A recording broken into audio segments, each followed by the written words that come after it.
Butterflies fill my spine, I feel myself getting hot again. Nerves rushing through my brain, yeah, they can't hear fiber from the trees. You're standing by his side, red drops burning down your face. You're real close now, baby. Holy fuck, I feel it with you. I lose self-control. Now I found that you're not one to hear me now. You got me on my knees begging for your lady. And like a fool to stand around and let you blame me. And I'm riding in the sky to the heavens like an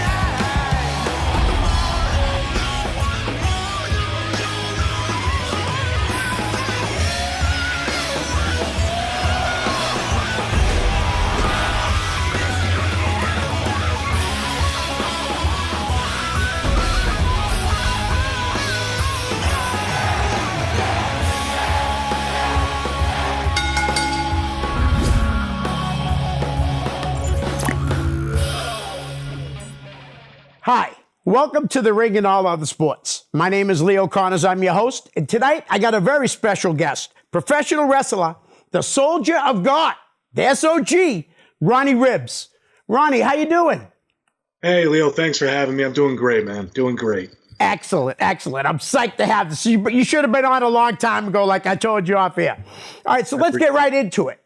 Where did you grow up? I grew up in Newport, Rhode Island, actually. Just down the road off 93, 95, 124, all that good stuff, or 24. And went to Rogers High School. Grew up, they call us Point Hummers down there, and jumping off the pier every day and playing baseball. Nice. All right. When did you first see pro wrestling? I actually, I remember I was at my great-grandmother's house. She was very old, and her son was living with my great-uncle Jim. It was the segment on the Snake Pit with Andre and Hogan. I remember the first time watching professional wrestling. Wow. That's amazing. All right. So besides your grandmother, did your grandmother like wrestling? Your great-grandmother? Yeah, it was a soap opera tour. She used to say, "Have to wait till tomorrow," every day. That's awesome. Well, so who were some of your favorites when you first started watching wrestling? Oh, goodness. Well, Hogan, of course. I was always a big Andre guy. I hated it. That whole interaction, I hated. I loved Andre because he was just so impressive and so huge. I was a big fan of Kurt Hennig, Mr. Perfect. Then my mother's husband, God rest him, he had gotten us a black box. So as a young man, I was privy to stuff down south, getting to watch like Jerry Lawler, stuff out of the NWA. When all my friends started to like bad guys in school, I was like, well, have you ever heard of the Four Horsemen? Like, these guys are the worst. It was great. But wrestling just consumed my childhood. Wrestling and baseball was all I thought about, probably from the ages of like 5 until about 5 to about 12. Then I noticed the Therasex. I hear you on that. That's wild, though. You had a black box. Jerry Lawler you brought up. He's actually my favorite of all time, Jerry Lawler. Oh, wonderful. And great guy. He's like a ventriloquist.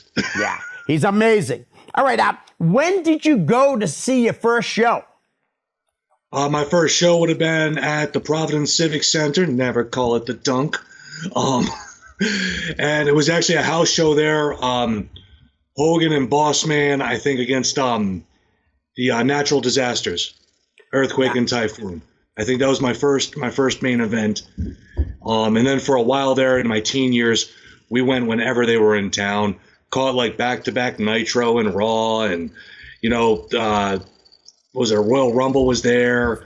Like we were just there whenever they were in town, there in the Worcester Spectrum and the Garden.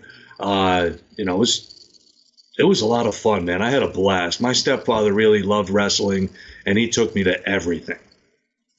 That's pretty awesome. What about your first indie show? My All right, I'm not going to mention the company. Okay. But it was in Fall River, Mass. And my first indie show was actually after I got out of the Army. Okay. And I asked questions about, hey, how can I get into this? I'd like to be a part of this. Now, at that time, I had just gotten back from Afghanistan a few months earlier. Leo, when I tell you I was cut out of granite, I was like 210 and like 7% body fat. I should have started then. It was at a local hall, and I was told, come back tomorrow. We're actually having tryouts here. And later on, someone who was on that show, who has since passed on, Reverend Redemption, he laughed about it because he heard this story. But yeah, I got kayfabe to hell there. I showed up the next day looking for it, and the guy running the spot was like, I don't know what the hell you're talking about. That was last night. And yeah. So I won't mention any names, but wow. But yeah, that was my first experience, but I loved it. I was totally turned like, wow, these guys are the same size as me. Like I could do this. Like it was a lot of fun. And then I was living back in Syracuse, New York, and didn't know it, but there was a wrestling school 5 minutes away from my apartment. Found that out years later also. So I was just missing it in the breeze. You know what I mean? Yeah. Definitely. Well, when did you know that pro wrestling was something that you wanted to do? I didn't. Wow. Honest to God, my wife and I were sitting around having dinner, and our computers were on the table because we ate in front of the TV like any other young married couple. And she said, hey, I'm sending you an email. And I was like, oh, what is it? And it was an audition for Deal or No Deal. You know, the Howie Mandel show? Yeah. For wrestling fans. So I put on a suit and went down to New Jersey, and it's all workers, all guys I've seen on indie shows and stuff. And I'm sitting there filling out a thing, and I look up at this fella, and he looks down and he goes, you a worker? I'm like, no, but I know who you are, you know. And it turned out it was Joseph Von Schmidt out of Connecticut, Pro Wrestling Academy. And we instantly hit it off, became great friends right away, linked through a love of wrestling and our faith, which was really cool.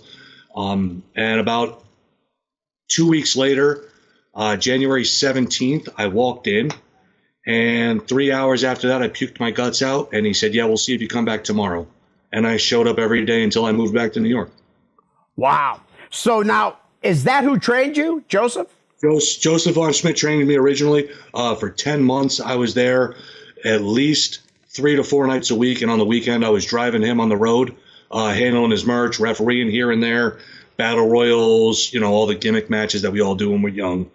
And so about 10 months later, my wife got a job back up here where she lives, well, where she's from.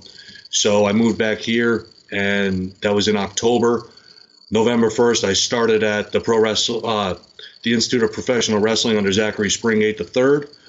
He wrestled in New England quite a bit. He was a Kowalski guy, and that's where we adapted the Lineage Matters line for the fellowship, because we both fell underneath that at that time. So nice. That's awesome. Now, was there anybody that we might know that was in the class with you? Well, in at the PWA, Wrecking Ball Legursky started off there. Whether or not he likes to admit that or not, I know he started there because I was there his first day. Right. Buzz Bloodsaw was there. He's kind of making the rounds. He's doing some interesting things with the AIFW. I want to get the letters right, but we all know alphabet soup.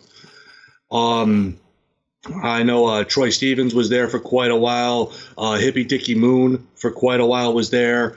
All local indie guys out of Connecticut and Southern Massachusetts and whatnot. And then up here, there's a young man who's making some waves now, Mike Skyros, coming out of the Institute of Professional Wrestling. He's got a good head on his shoulders, great look. He's starting to really put it together. I expect big things out of him. And of course, one of the trainers at the school when I was there was Isis Effects, who has been everywhere, and one of a handful of guys that I look at and say, he didn't get the shot he deserved. Right. Mike Skyros, you're right, though, is killing it right now. Killing it. Really is. All the best to him. Love the kid to death, and just amazing. He's doing great.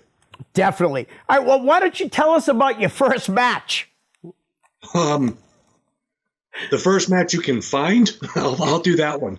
It was god awful. It was Lancaster, PA for LCW. I went out there with Von Schmidt, and my gear hadn't arrived in time. Yeah. So my boots hadn't arrived. My brand new gear I had ordered hadn't arrived in time. So I'm out there in a belt, blue jeans, and Adidas wrestling shoes with a bandana and a leather vest, looking all sorts of jobber. And I had a match with Mark Hazel, the Red Scorpion, who was about 1.5 feet shorter than me, but built like a brick. You know what? I mean, just put together. And it was absolutely horrendous. It was terrible. You can find that actually. I think it was like February 2nd or 4th of 2012. Ronnie Ribs versus Red Scorpion. It's on YouTube. It's terrible. Please don't ever bring it up to my face. I'll slap you. But there's like wrong size, wrong positioning. I was active. That was about the best thing Tommy Dreamer said I did, was I was active. Nice. All right. Well, let's get right into the fan questions. Oh, sure. Ben Caccieri. You know Ben? I do. Young man. Good. He says, what was it like being able to officiate an NWA World Championship match, which I was there? It was Nick Aldis defending the title against Tommy Mack. That was a beautiful match. I tell you, I was supposed to be on the card that night, Leo, and I guess somebody no-showed and things got moved around. So Tommy had said, "Hey, do you still have that referee shirt?" And I said, "Yeah, I'll throw it on. Whatever, let's do it." So we did that. And I'll tell you, that's one of my favorite shots I have. It's me holding it up with the two of them there. I know you've seen the picture. I absolutely love that picture. And Aldis was a delight to work with, just awesome. And Tommy Mack, people don't realize this, he's the first person I ever locked up with. Oh, wow. I did not know that. Yep. It was in Long Island, New York. There was a Mick Foley seminar the next day, which we actually elected not to attend, which was probably for the best. We stayed up partaking in the booze a little too much. But yeah, right there in the hotel room, I told him and Von Schmidt, I said, "Guys, I've never locked up with anybody. They're going to have matches at this thing. I'm screwed." So they taught me how to lock up right there in the hotel room. And yeah, me and Tommy go back quite a ways. So I loved it. I was honored to do it. There was a lot of people at that show, too. Ronnie's people don't know this, but he's a great promoter. I mean, he hasn't done a wicked lot of shows, but every show he's done, he's had over 400 or 500 people there. Oh, Tommy's amazing, and he's got all the connections in the world. And, you know, a lot of people, it's weird. He catches heat online for saying stuff, but it's like, you can't give people heat for speaking their opinion, especially when he's being honest. And he promotes the hell out of his shows. He does a great job. He packs the arena. Like, honestly, I hope he does another one sometime soon. Yeah, me too, actually. I really do. I should hit him up to get him back on the show. Tommy is a great guy. Yeah. All right, Roger Sear said, "Did Ronnie Ribs play any other sports than wrestling? I heard he was a great ball player back in the day." That's a bit of a setup. He used to catch me in the independent leagues. Yeah, it was a bit of a setup. Yeah, I played a lot of baseball. I was very, very into it. I'm told I was pretty good at it at one point. Had a few scholarships and offers and stuff like that I screwed up. I am fully willing to admit I'm one of the biggest self-saboteurs in the history of this lifetime. And I messed up more times, but I kept fighting it, kept trying to play ball. The Lord kept knocking me back every time. He was like, "No, this isn't the path. This isn't the path." My path is to teach it. So that's what I do now. I quit playing once I started to be on the road every single weekend. I quit playing entirely, and now I just teach. I'm a coach here in Canastota, New York, of the 7th and 8th grade modified program. And I also coach the senior league, which is basically 12 to 16-year-olds. It's like Legion Ball. Yeah. And I coach that, and I'm very happy to say that between the summer and fall and the modified season, I went a collective 22-4 or something like that, 28-4. And but I did have a tremendous head coach who I was assisting for a couple of those and doing it on my own also. So Nice. That's awesome that you're involved with the kids. That's really good. And he has a follow-up question. Does he still throw the heat sometimes? Let's see. I got clocked when I was playing consistent. I clocked at 92, Leo. So I threw pretty hard. Now I'd be lucky to hit 72. Yeah, I don't throw that hard anymore. Now I just train. I train baseball and I train wrestlers, man. It's a blast. Well, you couldn't pitch every game. So what other position did you play? My primary position was actually catcher. Growing up and through high school, in the Army before 9/11, and then in college afterwards at CCRI under Coach Hopkins down there. At one point, we were actually the number 10 team in the country for JUCO. So, we had a good squad out there, and I was a backup at that time. I was a little older than those guys, and it was a good time though. We still played good fundamental baseball, and I loved it. Being a catcher is the best position on the field. I was a catcher in Little League. But I was all right in baseball. Probably wasn't as good as you. Timmy Kilgo wants to know, Hey. Can he talk a bit about his military experience and background? Sure. I had made a pretty large mistake in life, and an individual in a black robe sitting up on a stand told me, you can go to jail for 3 years or you can join the military. And that choice was pretty simple to me. I'm going to go ahead and join the Army. So I did that, and I reported to Fort Benning, Georgia in August of 2000. Was assigned to the 10th Mountain Division after basic training up here in New York.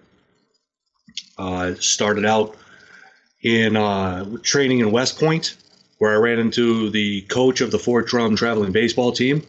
He asked me to try out. That was a cool story also. He actually had heard of me. He was a New England guy, and that's how we got together on that.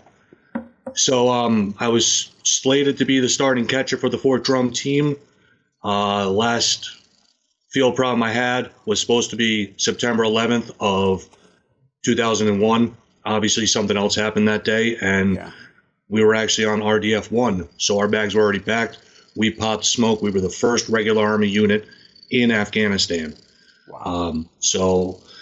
And I was there for a lot of really cool things, a lot of historical things, and so I did that, came back, met now my wife, did my second tour over in Afghanistan, came back again, ended up getting out of the Army there, spent some time here in Syracuse, some time in Boston, and then went back home to Newport, and so that was that. I was done.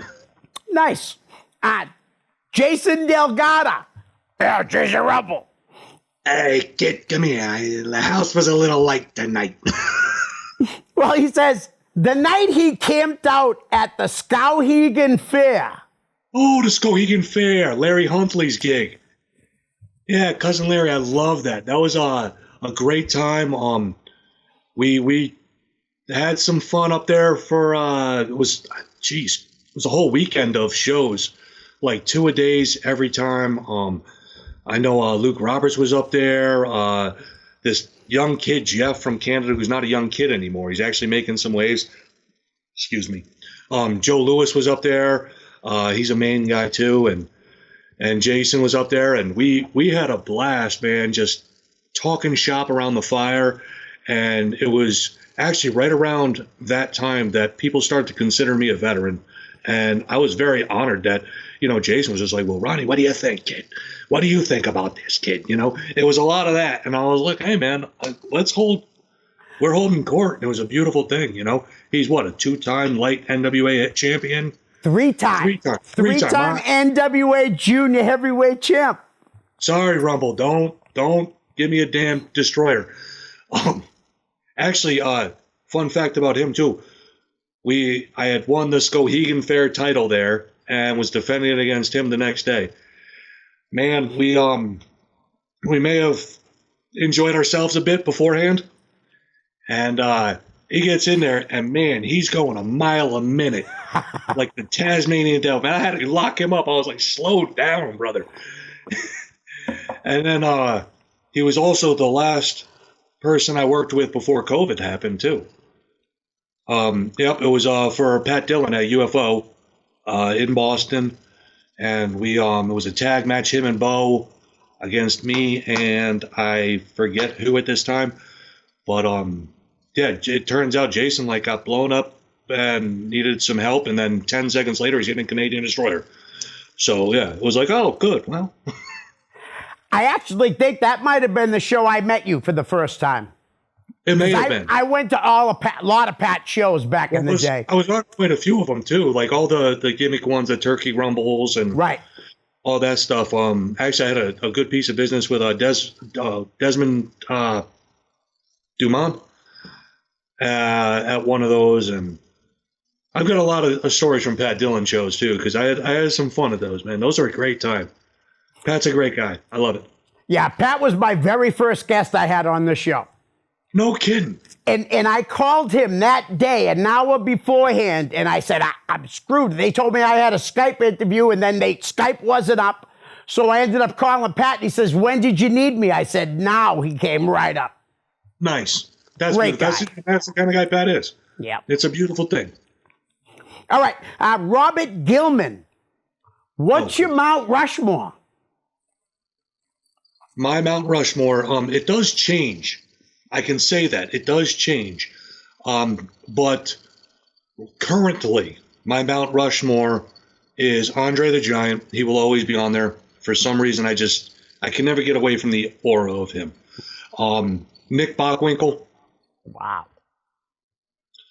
Triple H. And you know what? Hulk Hogan. Because without him, there's nothing like it is today. It would be some semblance of what it is, but who knows if it ever gets to the hype that it did. Like, he's like Babe Ruth. You know, there were plenty of better all-around ball players than Ruth, but Ruth put it on the map. He made it huge. He made it larger than life.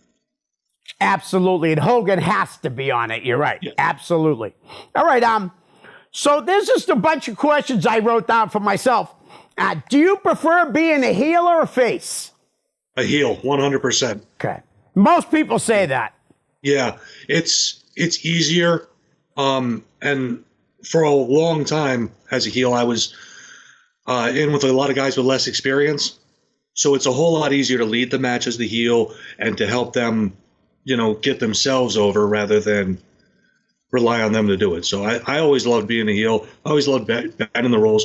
Plus, as the soldier of God, I like to quote a lot of scripture at times, and nobody likes to have religion shoved down their throat. So, Right. And one of my favorite things is I'll say a piece of scripture, someone will come back, that's not what that says, and I tell them, go look it up.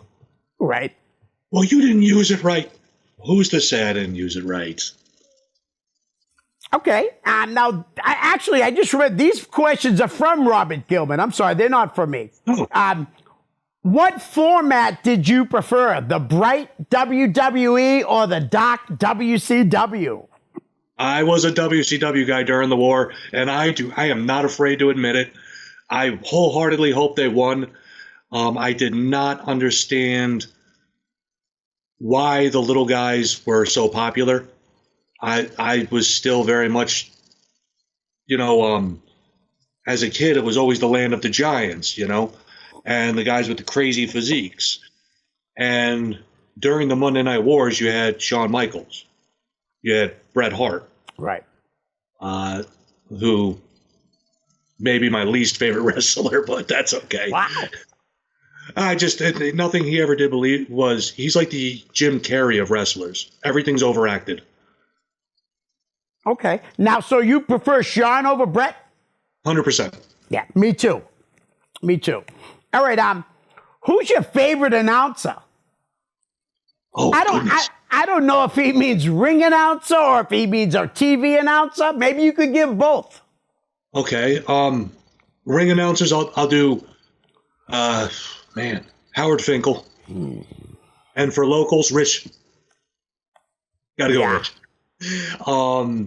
And as far as announcers, I was a big Bobby the Brain Heenan guy on the announce table. Like, I ate that stuff up to the point where I would steal some of his lines, like in Maine. That's where toothpaste was invented. Anywhere else, they would have called it teeth paste. Oh my God, that's all right. But yeah, so Rich Palladino obviously is great. I don't know if you've noticed, but Rich has been working for MLW. They're flying him out. He flew out to California, Chicago. I love it. He's the best. Beautiful. He is. He's the best. Absolutely. All right. What was your favorite pay-per-view? Oh, goodness. I probably should have looked at these questions a little bit beforehand. My favorite pay-per-view. Oh, man. My favorite pay-per-view is the Royal Rumble overall. By far, I've been doing a Royal Rumble game for almost 20 years. No money or anything. Just first come, first serve. You pick a number. Whoever that number is, that's who you got. And it's been almost 20 years. I've never won. Oh, wow. That's wild. And the Royal Rumble is actually my favorite because it's my favorite wrestling match, the Rumble. Yeah, by far. And I love how now there's two of them. You know what I mean? The women and the men's. And they're phenomenal. I'm a big fan of the Rumble. Like, I thought I was going to win one year. I was actually traveling back from a family function, and my wife was handling all the details. And we got back, and I started to unpack the car. The kids had it on in the living room. And my number was next, and all you heard was, "You think you know me." I thought I won. I was so excited. And then he got dumped, and I was like, son of a... Ah, man. Well, you brought up Edge. What do you think about, like, you know, the WWE, I guess, didn't have nothing for him, and then he signed with AEW. But the question I have is, what do you think of his new name, Cope? I think it's terrible. I agree. If Tony Khan really wanted him, he could have paid for the name too, even if it was a rental during the time that he's there. Like that, once a person has a name that big, you can't change it. Like, I mean, like with Mercedes, like we both known Mercedes a long time, right? A lot of years, and she, like, as Sasha Banks was Sasha Banks. Ooh. But you could transition her to Mercedes, and it's worked well. It's worked great for her. But Edge has been at this, 30 years? Yeah. He was the best in the world, PWI top 500 twice, I think. Like, it has a heel and a baby. So, I mean, at that point, he's above that name change.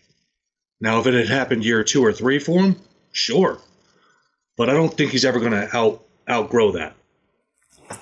I think the only one that calls him Cope is himself. You know, honestly, Didn't I see him? Didn't Mox just call him rated R, like in on a promo? Like he just did that on television. So that was wild. What do you think about Moxley and the Death Riders? They changed the name of the group and everything. What do you think? It's essentially the same people, though, right? I mean, yeah, it is. Why the name change? Exactly. If something's not getting over, changing the name's not going to get it over. And they added the girl, Marina Shafir. She hasn't done anything. You know what I mean? I thought she was going to turn out to be huge. I thought this was going to catapult her, and there's nothing happening. Yeah. So, I mean, it's, to me, I don't know, like, I don't even know what you do at that point. Like, I would just, if it was a sports team, I'd say blow it up. They're the Bills. They're never going to win the title. Blow it up. Right. She, that promo she did in the ring, "You don't know me. You know me." I'm like, what the heck is she doing? It was not good. But no. Unfortunately, I think a lot of, and I don't know this to be true, but this is my own opinion. I feel like a lot of what happens in AEW is kind of flown by the seat of the pants. I don't feel like there's a lot of direction being given, and at least that's how it comes off. So there are times where I change the channel. It's not that good anymore. I mean, and I don't know that it ever really was. I agree with you on that. I really do. And the thing with AEW, in my opinion, is Tony doesn't seem to like to say no. Do you know what I mean? Like, guys are just doing whatever they want. Yeah, I mean, where the hell was he when I was, running wild? And, like, I could have used a contract. Right? I hear you. All right, so Robert's still got a couple more questions. What's your favorite finisher? Of all time, my favorite finish is the Rude Awakening. Nice. Yeah. Yeah. I keep it old school, Leo. I hear you, no doubt. All right, who's your favorite woman in wrestling? Well, Natty Neidhart is definitely up there and always has been. She's like my wrestling crush, my wife likes to say. And when I was doing some extra work, I actually got to meet her. Mickey James came up to give me a hug and stuff because I've known Mickey for a while. And then Natty comes and jumps like into the conversation. And I'll tell you, I was jaw on the floor, just like. And Mickey's like, "Oh, this is Ronnie. This is Natty." And I'm like, "Uh-huh." And she literally, without hesitation, "Oh, hey, how are you, fam?" Like I've known her for years. So, yeah, she's my favorite. Lot of credit to Charlotte. Obviously, she's done amazing things and is probably the best to ever do it. But for my all-time personal favorite, it would be Sherry Martel. Nice. And I agree with you, Natalia. She's absolutely drop-dead gorgeous. Oh, yeah. Tyson Kidd, or whatever his name is, T.J. Wilson, is a lucky guy. Oh, for sure. All right, so how about your female Mount Rushmore? Oh, I think I just did most of You did it three right of there. them. You did three. Yeah, Sherry, I mean- Charlotte, and Natalia. And who else? Yep. I can go with the easy answer of Alonzo Medusa, but I never was really much into her. So I would probably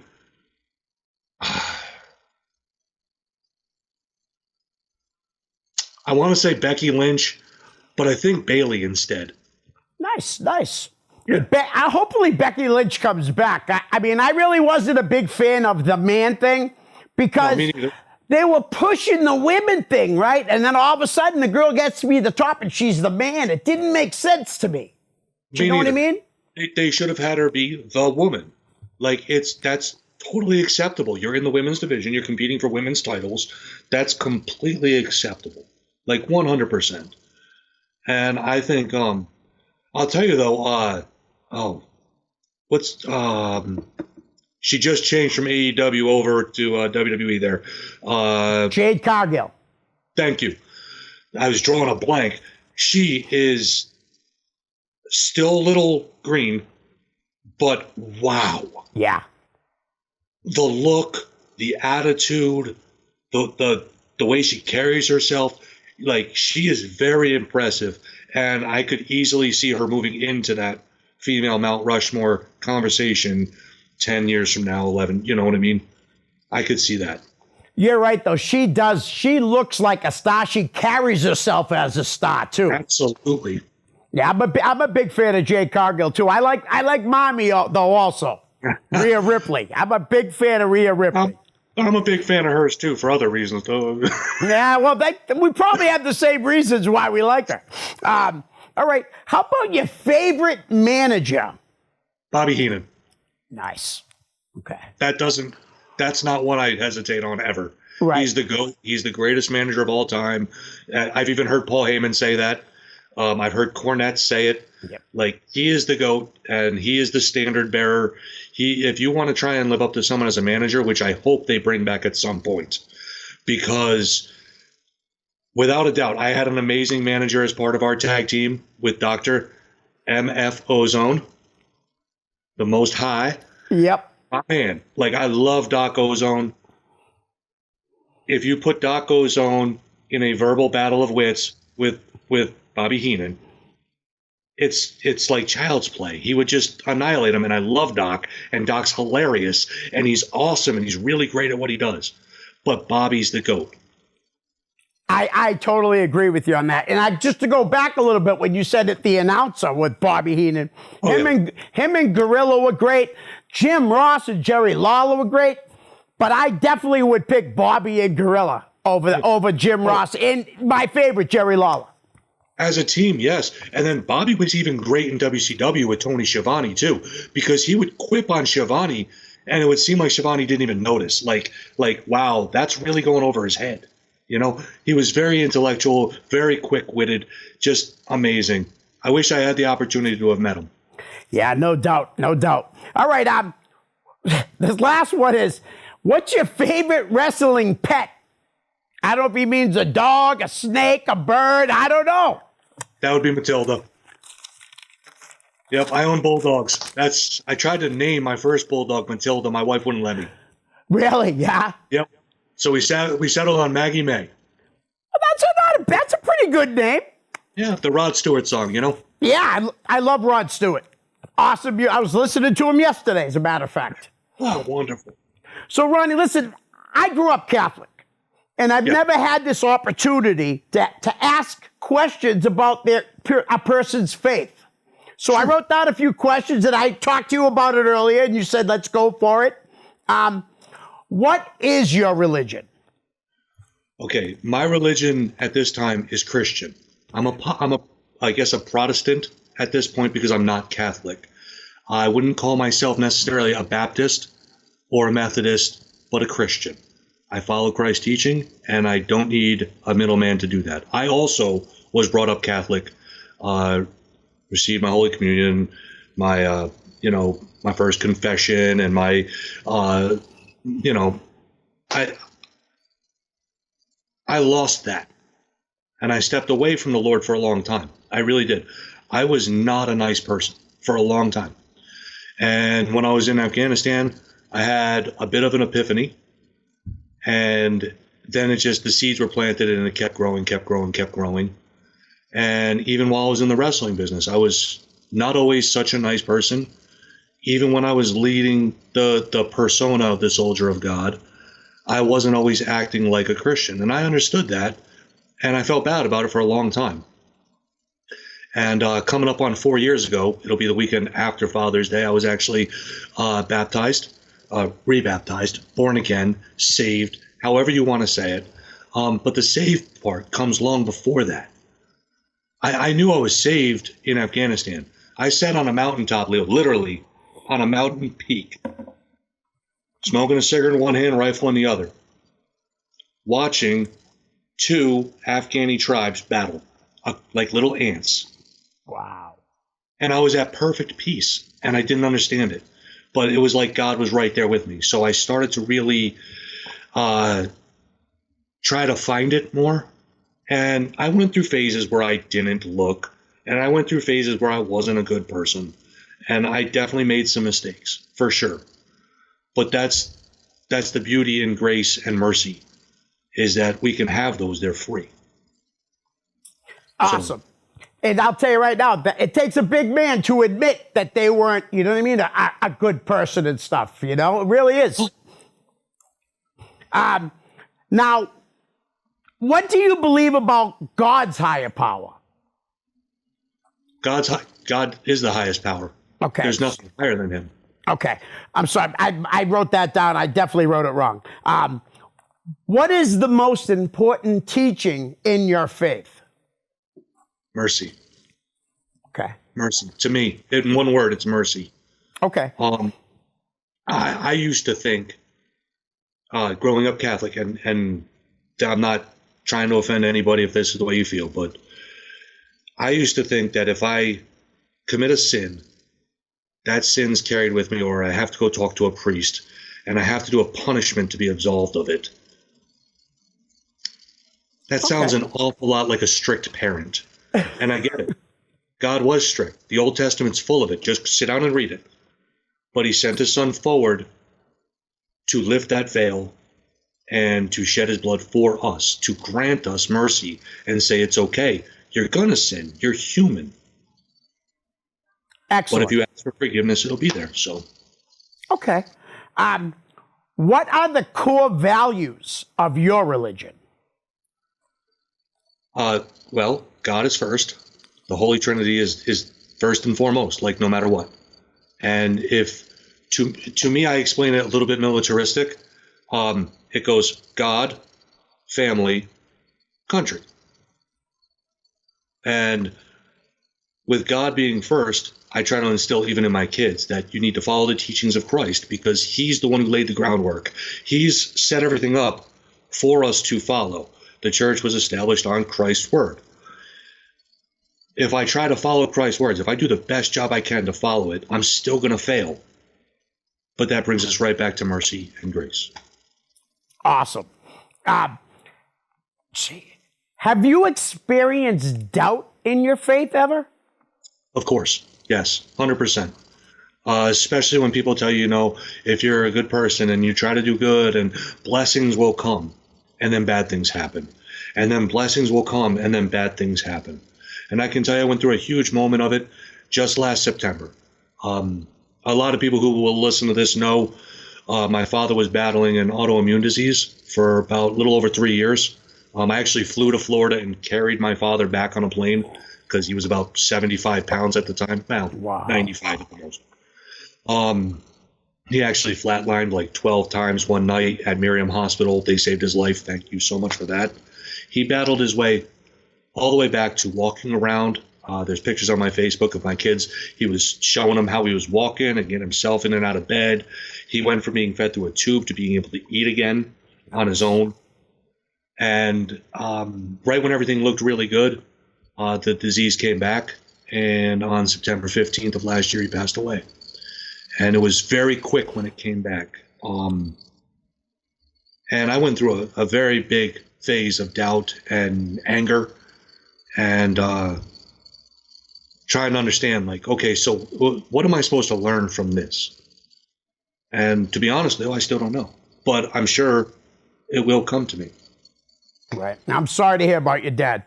That's Now, how does your faith help you cope with challenges? I put it to, honest to God, my wife is literally in my ear right now saying, give it to God. Give it to God.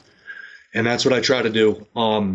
Even when I was, more active in wrestling, people would say things I didn't agree with. They would do things, and it's like, I got to give that to God because I can't do what I want to do. I get you. All right. Last question is, what is your understanding of heaven and hell? Hell is here. Okay. I believe this is a form of hell, and we have to do our way to work our way out of it. How else can you explain a lot of the things? That's true. Yeah. And I mean, the easiest way I can explain heaven, heaven's like a library. Anything you ever wanted to know, you can know. That's awesome. And you won't be angry. If I'm like, hey, that Leo Connors, he was so nice to me. I wonder if he really thought I was a POS or something, And I can just open a filing cabinet and look, yep, Leo thought you were the biggest asshole walking around. Okay, cool. But I won't be angry because I'll forgive you and I'll have mercy. You know what I mean? Definitely. And I don't, just so you know, I don't feel that way. I hope not. No, let's play the name game. We got about a little over 15 minutes to go. Sure. How about we'll start with Bo Douglas. You brought him up earlier. Oh, I love Bo. Bo knows he's, I love Bo. There's nothing he's ever done to upset me in any way. It's amazing. He's gone out of his way to both get me on shows and to make sure I was accepted at shows when I was younger. And I don't know why. When I was younger, I have no idea. He took a liking to me.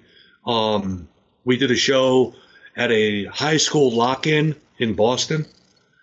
And I battled Big Bear on that show. Oh, nice. And then I'm backstage, and I was having a beer with I forget who it was I forget who it was, but I had brought a young student with me, Jacoby, who's Jake. He hangs out with Skyros a lot, but he's kind of in and out of the business a lot.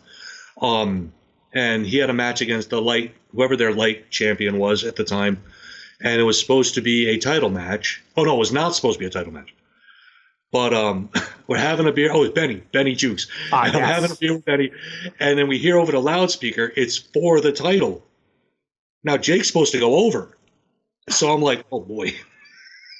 So I go out to the commentator's desk where Bo's sitting because he's doing a commentary, and he takes off his headset and he just goes, Ronnie, tell the kid the plan stays the same. So I go over, And he's like shaking. This is one of his probably second or third matches ever. Wow. Yeah, so it was like, oh boy, what's going on here? And I said, hey, listen, the boss said it stays the same, And he took good care of the kid. He went up that night, and it was really cool for him, and it was cool for Bo to be like, hey, that's what was said, and this is how we do business. But Bo's always been a good friend, for sure. I agree. I feel the same way about Bo. I love him. How about a guy that I love this guy too, Slick Wagner Brown. I love Wags. He is so freaking awesome.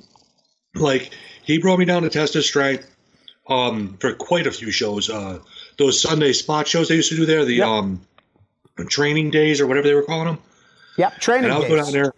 Yeah, I would do whatever he asked me to, and he was always fun, always had a great laugh, and I just talked to him not too long ago about doing a talent swap thing with UWE, where I'm training people, Upstate Wrestling Entertainment. And, he seemed all for it. We just lost our building, but we're working hard. We're going to have a new one soon. But Wagner, I've been in the ring with him, and he is a damn genius about things. Yeah. One of the things I took away from him is I really don't use heel and babyface. I use hero and villain. Okay. Makes more sense, and it eliminates the whole tweener thing. Nice. But yeah, I can't say enough good things about Wags, man. He's great. Yeah, Wagner's my youngest daughter's favorite wrestler. She absolutely loves Slick. And all right, we're going to stick with the test of strength. Probably one of the stiffest wrestlers I've ever seen work, Bobby Ocean. I've had several matches with Bobby over the years, and I think one of the best parts about it is we're both kind of talked about as guys who hit hard. Yeah. And it's not stiff if it's in a safe place, and it's snug, not stiff, whatever you want to call it. Right. I don't care. Bobby, one time we were wrestling under the big top for a showcase. He was challenging. I was the champion at the time, and the crowd, who the hell was it? Stryker, Matt Stryker, wrestled the match before, and he gave a go-home type speech. So the crowd's starting to leave. So Blackheart goes, Ronnie, get out there. Will, jump. Bobby, jump him. So literally as I'm going out, man, he clubbed me in the back, and I had a stinger for the first 5 minutes of that match. Literally, I'm like, Jesus, man, I can't feel my arm. But we've had great matches there, test of strength, up here in New York. Always a delight, and he's another one of the very few, like I said about ISIS Effects, hasn't been given the shot he truly deserves. I agree with that 100%. You just brought him up, Chris Blackheart. I love Blackheart. I've been working for him on and off for a very long time. He gave the fellowship a chance when we had one match under our belts together, me and Osiris. And it was quite crazy. He's actually rehabbing right now and getting himself back into good strength. So, good thoughts and vibes towards him, because he's just one of my best friends in this business. But Blackheart really took a shot on us and let us get ourselves over. So, I feel a loyalty to him in that regard, as far as, making sure if he needs something, I can help, and we'll actually, myself and 3 of my students will be out there this Friday night in Taunton, Massachusetts for March Anniversary. I believe it's their 18th annual. And, I've been everywhere in Showcase. I've won the tag titles, the heavyweight, the Sons of Liberty, their gauntlet for the gold. So I've done a lot there, and I had a great time doing it. Excellent. We're going to stick with Showcase. I was on their podcast with Blackheart and this guy, the Punisher, Don Vega. I can say this. Me and Vega have had a really good match. The one time we worked at Fenway Park was a lot of fun. We've almost come to blows, quite literally, to the point where Sabio Vega just kind of turned his chair, and the rest of the locker room kind of cleared. We're not going to be in the way of these two. However, 99% of the time, we are laughing and having a good time together and talking shop.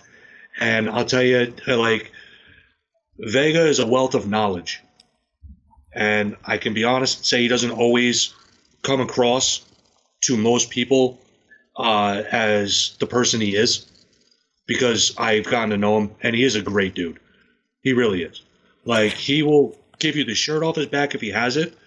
I know there's been some hot water in the last year or so with some people, but no, like, I can't say I've ever had any issues with him other than the one time we were both a couple of hotheads, you know? Okay, now you must have met his dad, because everybody in wrestling loved his dad, who I never met. I wish I would have. But I did. great guy, Yeah, huh? his dad was great, super awesome, and always, and he knows the deal. Like yourself, you know the deal, but you participate. Like when we were at that show at Monster Max thing, I think that was the last time I saw you in person there. Yes. And yeah, you played right along. Villains, heroes, and it's always a good thing. And his dad was just such a sweetheart of a gentleman. So. Yeah, and like I said, I've heard nothing but great things about his dad, who had passed away. How about last name from the showcase, Bionic Dan Badondi? I like Dan a lot. He's as snug as they come, though. Oh, yeah? I didn't know that. Man, no, he lit me up last year in that Battle Royal thing, man. I don't know. I like so much so I don't think I'm bringing my gear this year. I'm actually going to have all three in the studio this spring, so I'm kind of excited. Can't wait. Yeah, we haven't set the date yet, but I'm going to actually hit them up probably this weekend. Yeah, and I know he does a lot for their podcast, too, because I was on that, and it was him who led the way with that. He's doing great things with them, and he's helping them out a ton. So that's a great thing, man. Yeah, I guess he's the producer of it. Yeah.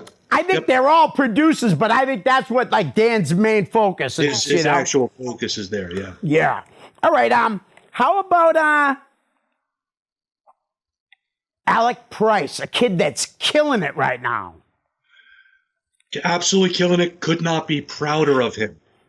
And he never misses a beat, and this is the first one to be a little negative about.